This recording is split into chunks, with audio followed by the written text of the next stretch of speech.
The monastery lay upon a lonely hill, shrouded in the mist of early morning, its bells tolling with an austere rhythm that called the brothers to prayer.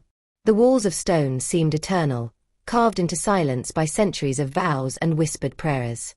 Brother Matthias walked with measured steps through the cloisters, his robe brushing against the cold ground, his fingers curled around the wooden beads of his rosary.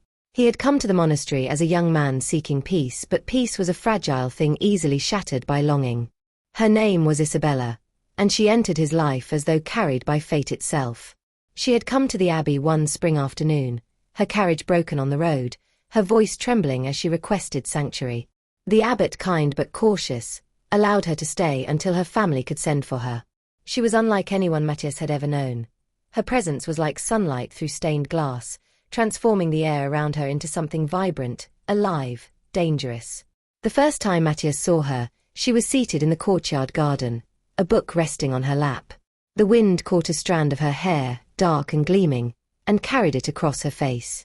She brushed it back with a delicate hand, and in that moment, her eyes met his. A simple glance, nothing more. But for Matthias, it was the beginning of an unraveling. Days passed, and Matthias found himself drawn to her, though he tried to resist. He brought her water when she asked, fetched herbs from the apothecary, and guided her through the gardens. He told himself it was duty, a kindness expected of a servant of God.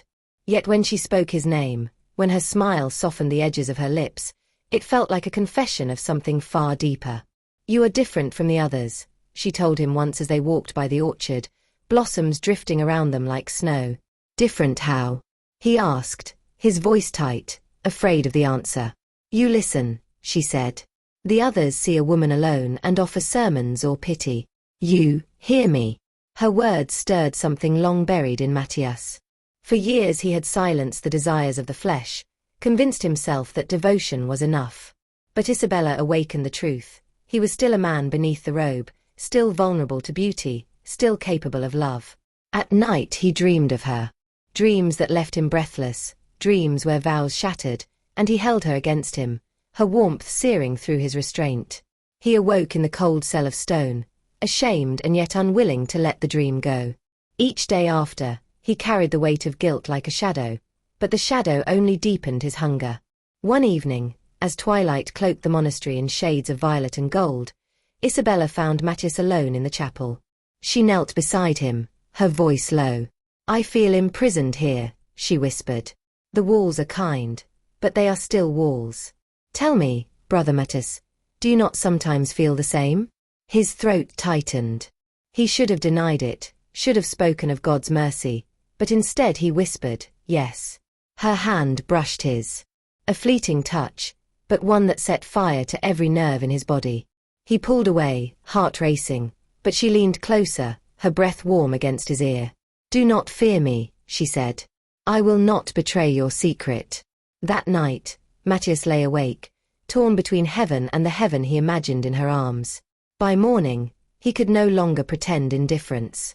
He sought her out in the gardens, his steps hurried, his chest tight.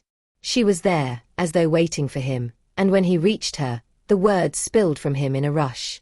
"I cannot stop thinking of you," he confessed, his voice breaking. Isabella looked at him with eyes that shimmered like candlelight. "Nor I of you." The world seemed to hold its breath. He reached for her hand, and this time he did not let go. Her fingers laced with his, soft and sure, and in that moment, Matthias knew his vows were already broken. Their love became a secret flame, burning quietly in the shadows of the monastery. They met in hidden corners, spoke in whispers, their hearts beating too loudly in their chests.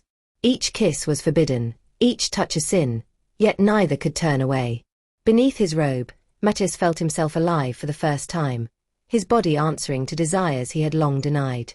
Isabella gave him what prayer never had: warmth, tenderness, the feeling of being wholly seen.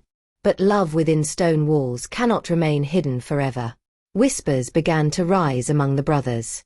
Eyes lingered when Isabella smiled at Matthias, when he carried her basket of fruit, when they walked too slowly through the cloisters. Suspicion brewed like a storm, and Matthias felt the weight of every gaze. Yet even as fear gripped him, he could not let her go. One night, as the moon bathed the garden in silver, Matthias and Isabella met beneath the old oak tree. She pressed herself into his arms, her lips finding his with desperate urgency. "They are watching us," Matthias said between kisses, his voice trembling. "If they discover, then let them," Isabella replied fiercely. "I would rather be damned with you than saved without you." Her words cut through his fear, and he kissed her again, pouring every ounce of love, every unspoken vow into her mouth.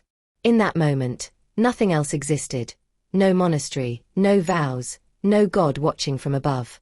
Only them, bound by a passion that defied the world. But passion cannot remain secret forever.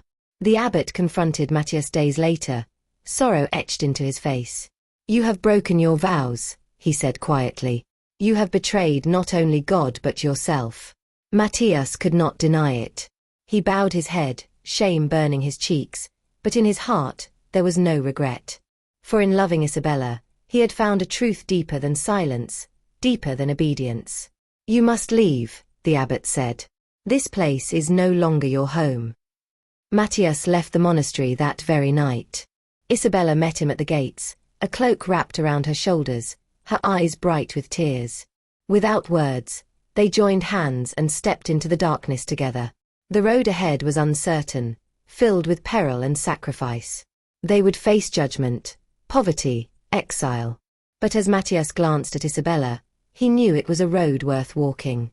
Beneath the robe, he had discovered the man he truly was, not a monk bound by chains of silence, but a lover, a dreamer, a soul set free by forbidden passion. They traveled from village to village, living quietly, never lingering long in one place. Their love was tested by hardship, but each trial only deepened their bond.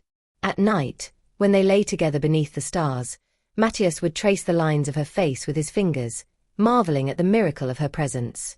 "I was lost before I found you," he told her once. "No," she whispered, pressing a kiss to his lips. "You were only waiting to be found."